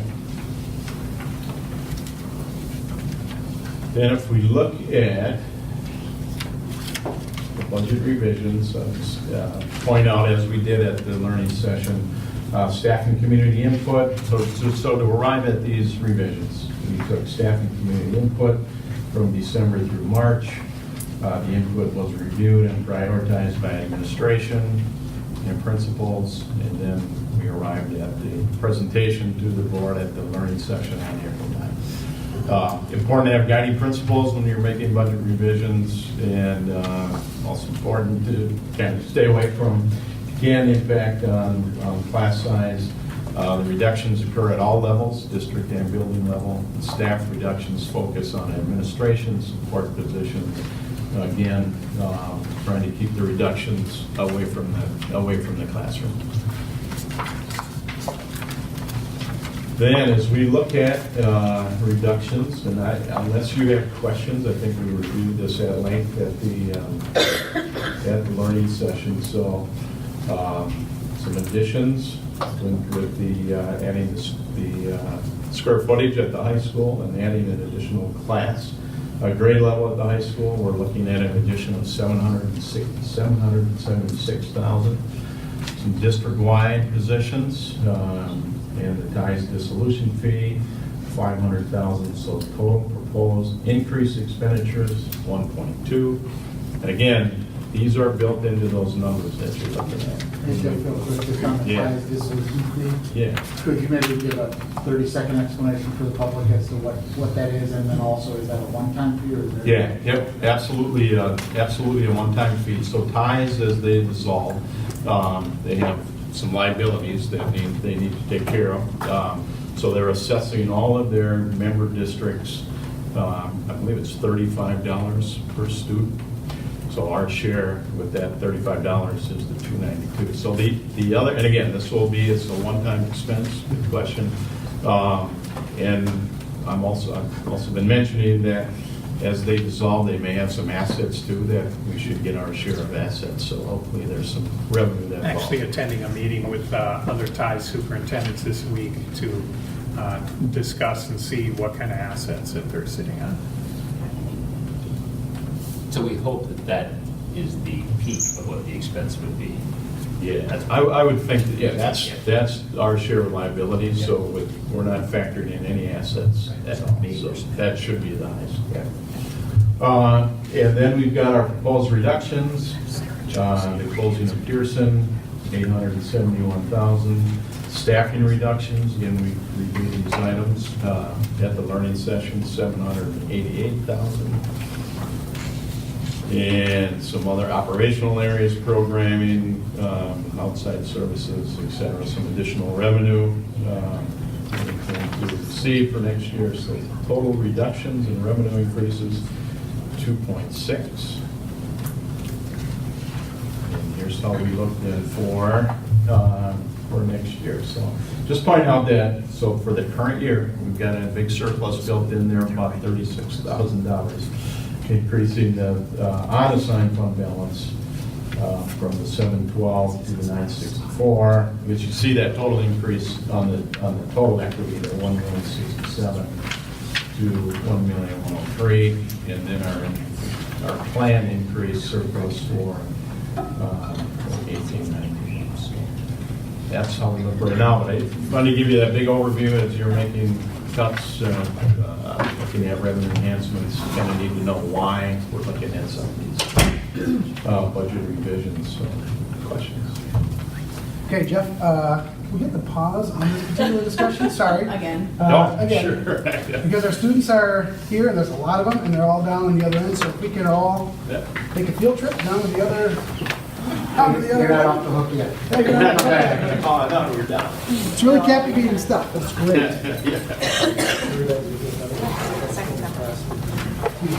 Shakopee High School Concert Choir. Congratulations to the Shakopee High School Concert Choir. The choir performed at this year's Minnesota Music Educators Association State Convention at the Minneapolis Convention Center. I'm going to turn it over to Mr. Cope. Yes, I'm Mike Kovic, director, and we have partial representation tonight. Many of them are in the drama and all kinds of other activities, but we have a balance of students here. Each year, there's schools from all over the state that send in audition materials to sing at the state convention in Minneapolis. And this year they chose 3 high schools, and Shakopee was one of them that represented us. The Programs in Your Hands was the program that we performed down in Minneapolis, A Human Cycle of Trial and Understanding. And so with all of these 5 songs, there were dramatic readings that segued into this human cycle of life that they went through, and they did an exemplary job. So we were going to sing one of the songs that we did by J.S. Bach called Come Sweet Death, and it's one of the songs we could do with a little bit smaller groups. So we need a C. So, excuse me just a sec while I get my pitch pipe out. I have to comment really quickly. I had the honor of attending and was absolutely blown away. The piece that they sang is incredibly difficult. I can't begin to tell you how difficult the piece is, and they absolutely nailed it. It was just beautiful. Thank you.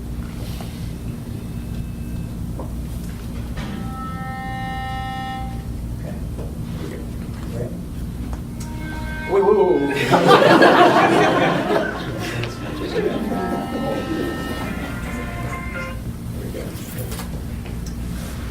Come, sweet death, come, soothing rest, come and lead me homeward.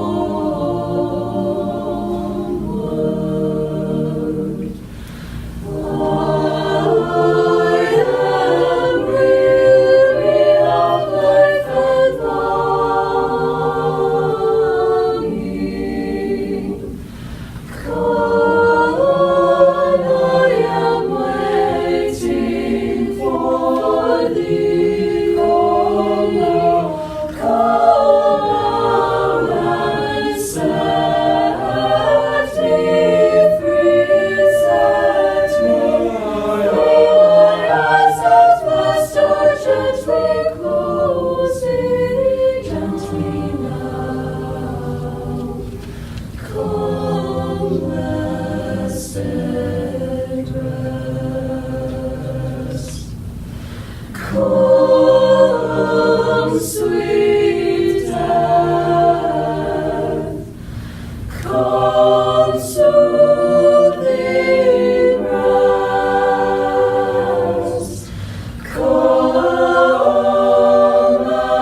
come and lead me homeward.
The names of the certificates, starting with Carter Berg.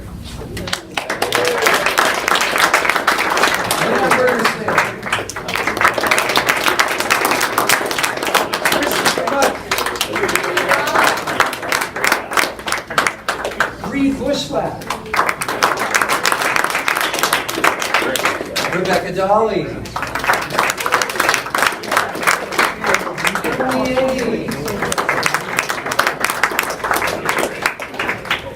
Callista Hennin.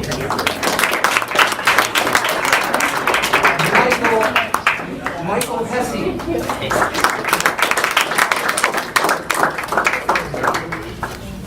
Joe Kohler.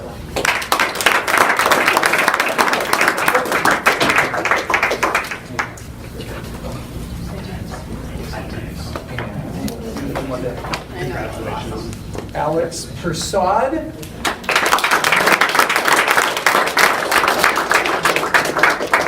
Ignatius Pham. Benjamin Prickett.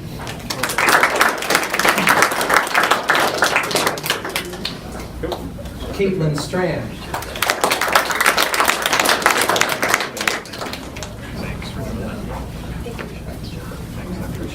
Alex Thompson. Laura Wiener. Good. And that is all of them that are here tonight. How many more in there, would you guess? Just out of curiosity? More than half. More than half.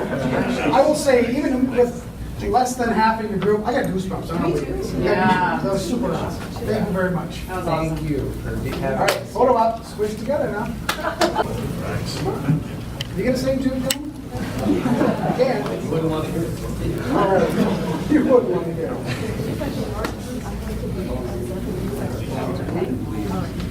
Okay, Sabre Boys Swim and Dive Team. Congratulations to our boys swim and dive team for making it to the Class AA State Meet, which was held at the University of Minnesota Aquatic Center, March 1st through the 3rd, 2018. The team finished in second place and earned 181 points to earn the highest finish ever at a state swim meet. Coach Hill, you want to talk about that event? Absolutely. So I prepared some remarks today so I don't ramble because I could say a lot about these guys. They're a pretty tremendous group of guys. So I wanted to say thank you for all the family and the board for having us here to celebrate. It's been a really remarkable season for us and kind of a history-making season for us. So it was our 10th year as a program, and we've just been climbing up and getting better every year. Last year we were 5th in state, and this year we were 2nd. It was really an incredible accomplishment for the program, especially being only 10 years old. I do want to acknowledge all the guys up here, but we are missing a couple people I'll start with. We're missing Alan Curtis, who was one of our alternates who actually swam at the state meet. He filled in a time of need, and it was normally you don't need alternates, but he stepped up and did very, very well to fill in for us. So we wanted to thank him for his great swim that he had. We also had the 7 guys up here in front of you that all swam at the state meet. And I'll just go left and right. We have Brandon Gorder, Garrett Riley, Jack Beyond, Alex Kraft, Liam Bergerson, Gavin Wicklander, and Teddy Johnson. I could list off all the accomplishments, but ultimately we just had such a great year. We had 8 school records out of 12 events. We had some swims in our relays that rank in the top 20 in the state history, which is pretty incredible. And what I'm really excited too about is that we have 4 seniors up here, and all 4 of them will be swimming in some capacity next year when they go to college. So I was excited to hear them continuing their careers. I also wanted to take a moment to thank my assistant coaches who aren't here tonight, Beth and Jared Newhart, and we have our new diving coach as well, Megan Chmielewski, and they do a lot for the program. They add to our program. I couldn't do it without them, and I wish I could be here to thank them in person. Lastly, I just wanted to say, I know on May 4th we get to go to the All-State Banquet and honor these guys, as all of these guys qualified for All-State honors. We also had some All-Americans, automatic All-American times in our 400 freestyle relay, which was, let's see, we had Brandon, Alex, Liam, and Gavin were in that relay, so they're automatically All-Americans. We had a couple of consideration times as well, which means we're still waiting on some results, but we could have additional All-Americans as well. So with that, they'll have their certificates. So. They do. Congratulations.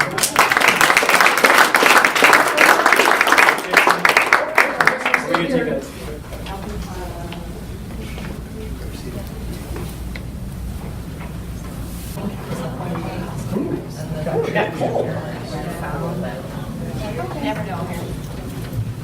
Hi,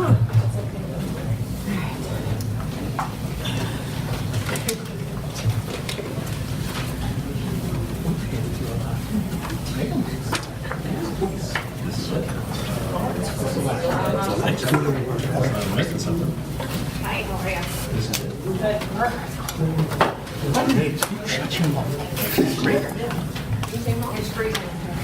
Yeah, really cold all of a sudden. Out of nowhere. Comfortable. She heard, yeah, she heard. Tony turned it down. You can't have everything. Yeah, everybody else was down there, Tony, back here cranking it down. I was the last one. Okay. If you like. Oh, we are. Either one of the shoes down there. Shoes down. That's last year.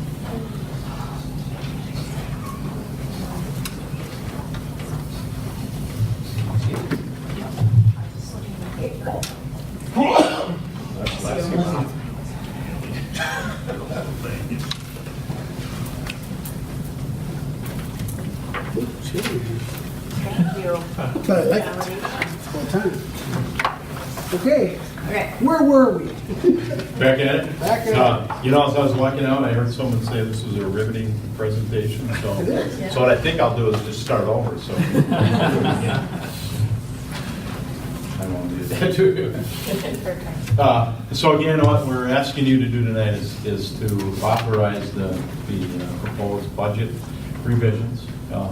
They are incorporated in those numbers, and of course, we'll keep working towards getting that budget document put together for the next meeting. So I think it's probably questions about any of the revisions that we're asking you to approve. Thanks. I will bring up the fact that I am not comfortable with removing the, or with the reduction of the middle school sports. I'd like to keep that added. And I would like to add that I would like us to look at the fees to see if we can increase those. My understanding is they haven't been increased in a very long time. So that's my request in regards to the changes. I would say you beat me to it. I feel the same way, that I think if we could revisit that, and that's directly opportunity for students, and offsetting with fees. I mean, obviously, our budget is what our budget is, right? We need to make the realignment, but I would like to explore options to increase fee to offset that, still net the same savings if possible. I mentioned at the last meeting that I was concerned about this as well, so I've spent the last 2 weeks gathering data and information, and I did learn that there are over 700 students that participate in junior high athletics, and I am not comfortable right now removing these opportunities for kids. I think that we have some more education to do among ourselves regarding fees, and also making sure that if we do decide in the future that this is not the right direction for the school board, that we absolutely make sure that we have programs in place to absorb these kids. So I would like to also see it removed. I'm the same as you guys. That was my one concern. I want more activities for kids, and I know we're not in that position right now, but taking away is not an option for me. I would say out of respect to the work that John Janke did as part of the cabinet, he had his reasons for bringing that forward as an option for us to consider, which included, fees and participation and whatnot. So, like everyone else, I am also not a fan of reducing opportunities for kids. Our goal is to increase, or at least sustain the bare minimum, but definitely increase where we can. However, the ask would be that if we were to leave that in there, which I would support doing, that we would ask that our coaches and our athletic staff go back and take a look over this next school year, 17-18, to try to determine if there's other ways that those programs can remain sustainable by being really creative, whether it's partnerships or what have you, so that it's not just let's just bring this to the table next time and use that as a sort of a slam dunk. That would be my ask. Yeah, and I need to say that as well. We asked all of our administrators to come up with, and our community, to come up with ideas, and John did exactly what we asked him to do. And so I absolutely respect that.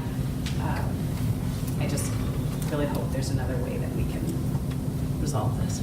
Yeah, I think the process was very robust. I think, Gary, you probably talked through it at the learning session, again, I wasn't here, but the number of people who had input into this, and it was a collaborative process with your cabinet, principals, so on and so forth, right? So it's well thought out by people who, are our experts in this space. Speaking of which, I think I'd be remiss if we didn't highlight that the biggest savings of the funding for transportation, and I believe that's a direct result of our new finance director, correct? I want to make sure I'm giving the proper credit, right? That Jeff walks in the door and within a few minutes is helping us to the tune of $300,000, and that is fantastic. So I think that's a direct testament to your experience. So welcome to the district here. Thanks. Thanks. I will comment that middle school athletics was the most commented upon topic over the last 2 weeks, with no other topic in which I received more than one comment in any other topic over the last couple of weeks. And a lot of these cuts, hurt individuals' earnings, hurt some, this is not saying that these won't be felt. But I think that we're all saying the same thing, right? That we don't want to see student opportunities be limited. So it sounds like we're in alignment with what you've heard from the community and staff. Nothing's easy about this. So I was going to save my comments for CFAC, where we talked about this very thing in great detail until kind of the committee reports. But I think it's more germane to just highlight those comments now. I noted, without going into a lot of depth, I noted the questions and or comments they made, but I will preface it to say they were very supportive of what was presented. But the comments and the questions might give you a little insight into their thinking. And this was 4 of the 5 members. We had 1 who was traveling, who couldn't be there. So this is representative of that group that we've put in place to actually review these kinds of things. So just bear with me. The kinds of things they asked for, made comments on. For one, they said the shuttering of Pearson makes sense, especially if we can manage the capacity in our current buildings. They did ask, we spent a little bit of time on middle school sports, no surprise. They want to know what were the criteria that were used and how did this get arrived at, so I was able to shed a little insight to that. One of the things they noted was some of the services we're getting away from, specifically Todd's group, who used to help us in the finance group. They're like, well, are we going to change the model? And we're like, no, the model stays the same. So that's not just going away. They thought the parking fees seemed reasonable. I had a little heartburn. I still have a little heartburn about that, increasing it year over year. But they made it very clear. They said, you know what, that's just the nature of the beast. And I won't name the individual, but one said, I have a son who's turning 16, going to high school, going to get a car, and I think it's fine increasing that. So they were fine with that. They asked questions around some of the positions that were being added and what are they going to be doing. They asked, for example, on ties. They said, what do we get for ties now? We're dissolving, but what do we actually get from these people or this group? They asked about the future high school administration structure. They wanted just some clarity on the principles. I think we were able to answer that question. They asked a question actually that Angela asked at our learning session, which was when they saw the reduction in special ed dollars, they said, help me that we're not going to really cut into services. And we were able to kind of address that, although I think if Julie was here tonight, she could again much more eloquently describe that, but we were able to speak to that. Jeff alluded to this. The CFAC specifically said that they are glad to see the general fund making an improvement, but they also agreed that taking a stepwise, methodical approach was better than trying to pull out a cleaver and whack, $3 million and really cut spending, cut programs to, not artificially, but to get a chunk into the general fund. They were very supportive of that. And then made some other general comments around just things that they continue to learn about finances in the district that they think are positive or that need to be communicated better. So I would say that Jeff did a nice job presenting it, but if they are a good sounding board to the actual proposal, in addition to people submitting things kind of spontaneously, they were very, very supportive, and I feel very confident in presenting it that way with the questions and comments that I mentioned.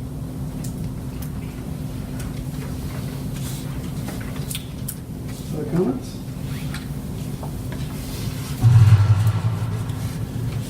Okay. So our action would be to accept, not to approve, but to accept the preliminary. I think it's fair to say we would accept based on the elimination of the $30,000 middle school How do we athletics. pull that? With the, Just call it out here. Just call it out? yeah, with the provision, I didn't chime in because I think you all said, but with the provision that we look at a fee increase to offset because the junior high, or the middle school and junior high have not had a fee increase in years, and we're considerably below, we know that across the board. So that's the caveat. That would be that's our action. I'll make that motion. Second. Any further discussion? All those in favor signify by saying aye. Aye. Same sign. Motion carries. Thank you, Jeff. Thank you. Thanks, sir, for all 3 times you presented. Yes. Alrighty.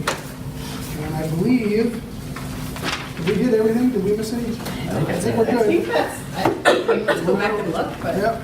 We'll make sure. Most creative work. We may have jumped around. we did. Yeah, It was not a linear path. I have something on everything, so I Okay. think we're okay. In that case, we have no item 10, which is new business discussion.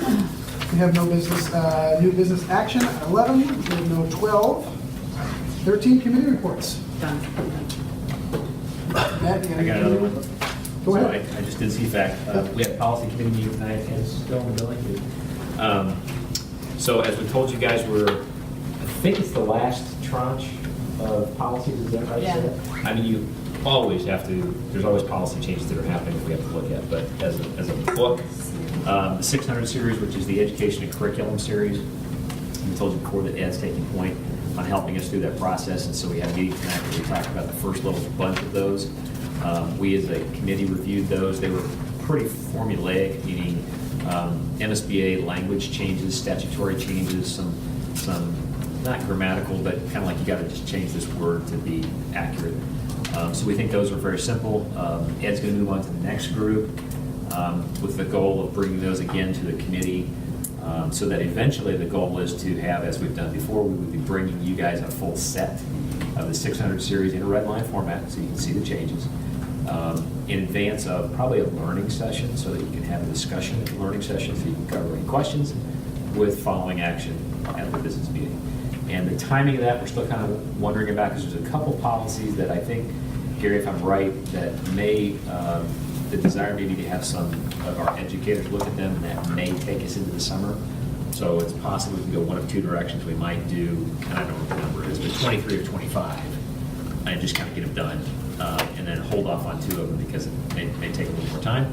It's possible we may get all of them still back over the summer. But we're moving. Process is going just fine. And we thank again Ed for driving the boat again. He's doing a really good job. Thanks, Ed. Sean? Committee updates? No. Okay. Tony? Angela? We had a finance committee meeting tonight. We did. We did, and we basically just talked about what Jeff just talked about. So I'll spare you the details of that again. All right, Matt? All right, that's it for committees. You got a committee? Go ahead. Just to notify people that we have begun our new intra-district transfer procedures, and they're going really well so far. We're centralizing it, so as parents send in a request for an intra-district transfer, they're coming my way, then I'm communicating with the principal of the proposed school, and so far so good. The process is going well.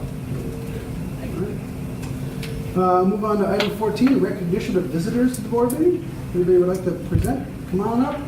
We just ask that you go ahead and sign in on the clipboard that is at the table. Please speak into the microphone. You can turn it towards yourself.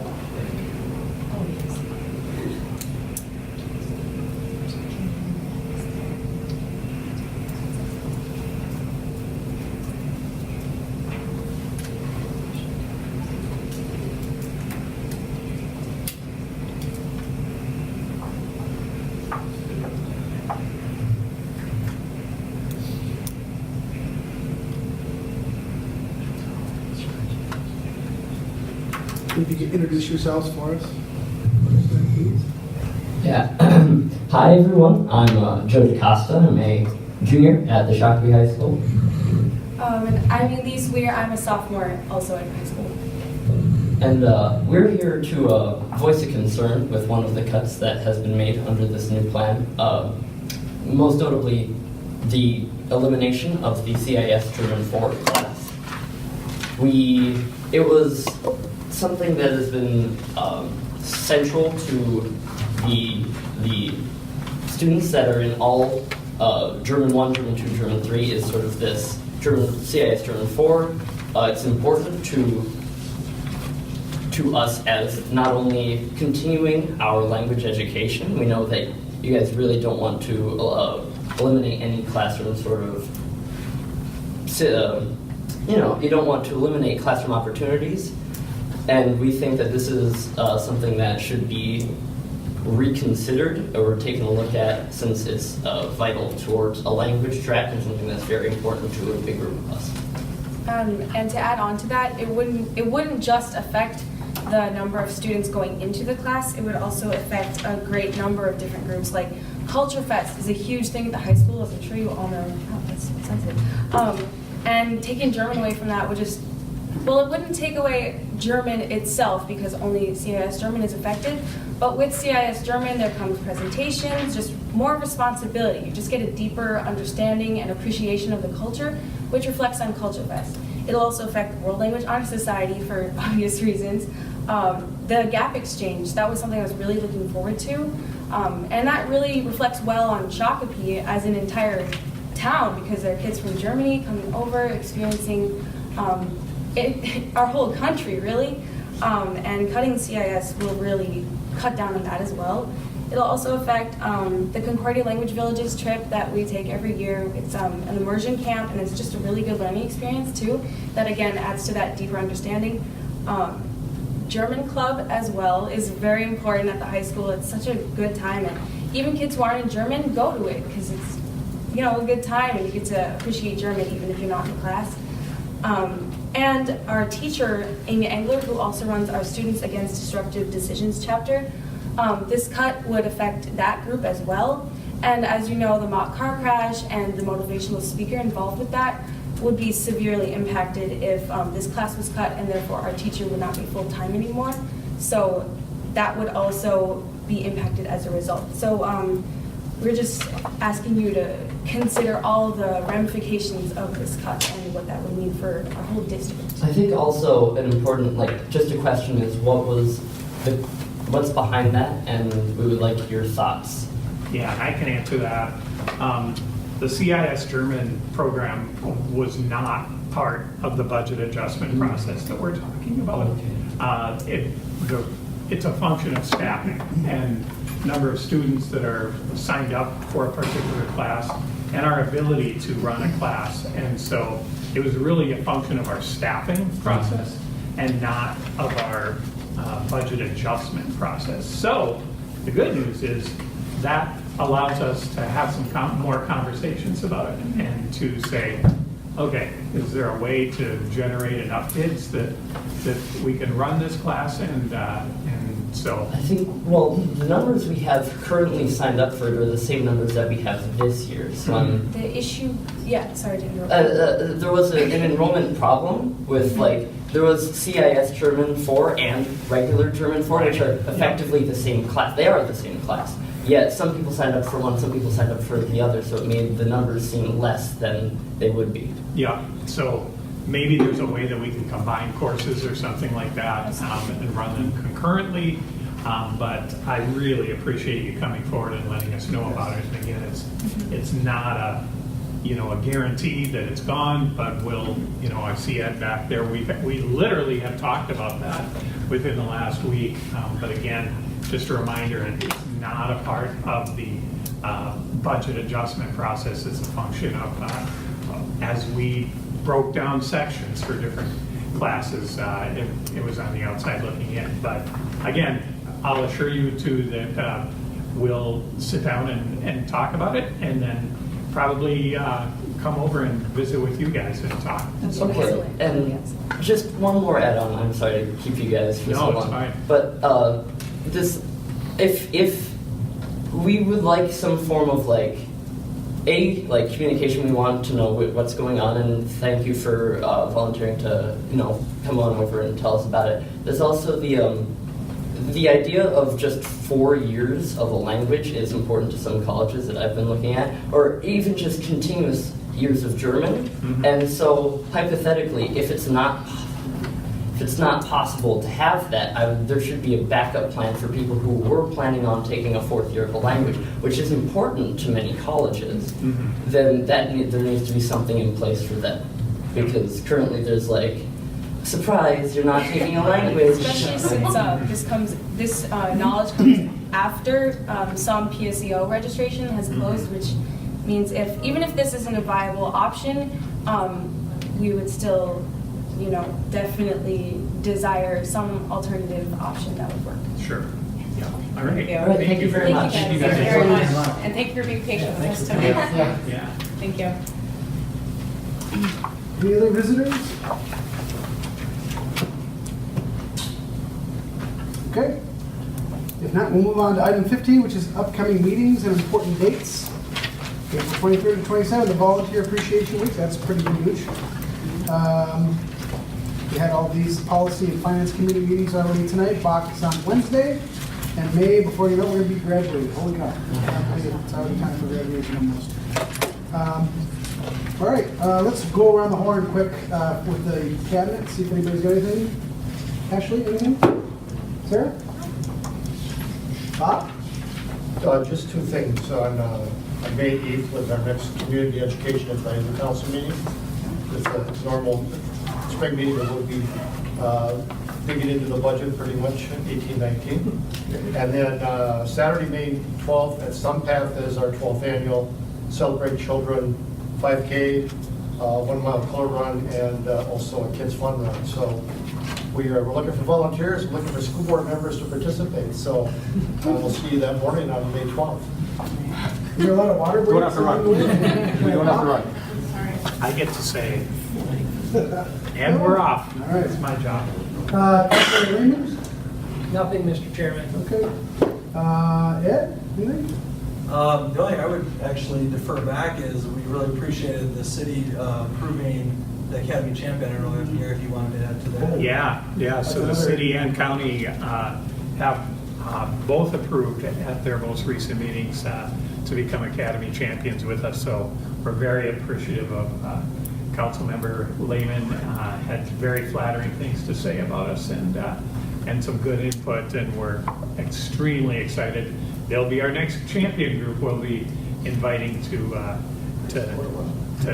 come to a board meeting. All right, thanks. And also we have this week bringing in some different skilled labor. I know it's a hot topic of conversation of how are we providing different opportunities within different career fields, and the high school has a 3 days this week where they're bringing in some representatives from some different skilled labor organizations. That's going to be a cool opportunity as well. Good, thank you. Dave?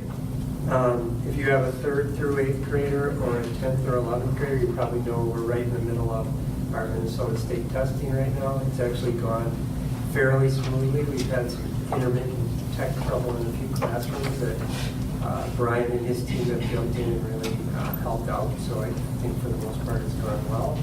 And then today I spent the morning at Minnesota Department of Education, and there was some kind of rollout meetings for the Every Student Succeeds Act, ESSA.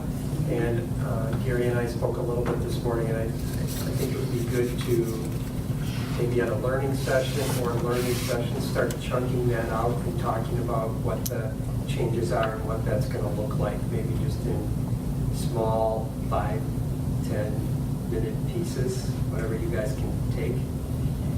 So we'll think about that. 15. We'll be up to 30 soon. Thanks, Dave. Yeah. Keith?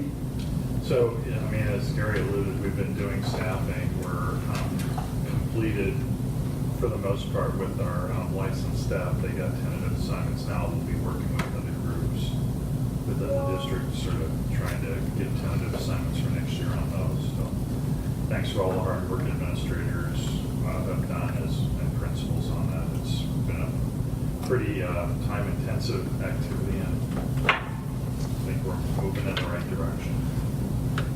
Thanks. Jeff? Just our department's working on finalizing the budget to bring to the board and things. John? happy to report first 70-degree temperature day of the year, and Nice. blue skies and sunshine today. And I'd like to give you credit for that, but I moving forward. can't. Okay, if there's nothing else, I'd like to entertain a motion to adjourn. That motion? Second. All those in favor signify by saying aye. Aye. Opposed, same sign, we are adjourned.